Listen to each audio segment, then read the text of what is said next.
Pemirsa, kasus skimming melibatkan warga negara asing kembali diungkap tim Resmob Ditreskrimum Polda Bali. Pelakunya seorang perempuan asal Ukraina berinisial NF, 33 tahun. NV dibekuk di tempat tinggalnya Jalan Toyening 2, Kuta Selatan.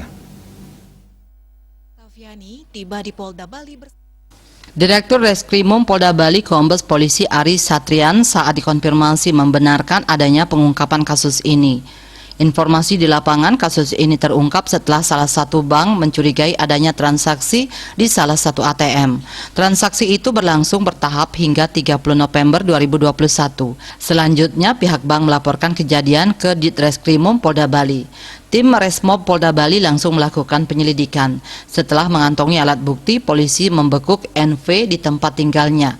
Polisi juga mengamankan barang bukti, puluhan kartu warna putih, hitam, dan biru yang digunakan sebagai kartu ATM, 2 laptop, charger laptop, flash disk, mouse, dompet, rambut palsu, baju kaos, sandal, HP, dan 1 unit sepeda motor. Pihak bank mengaku mengalami kerugian sekitar 2 miliar rupiah. Tersangka NV diduga anggota sindikat skimming internasional yang beraksi di Bali. Modusnya mentransfer uang nasabah ke virtual akun. Kertanegara Bali Post melaporkan.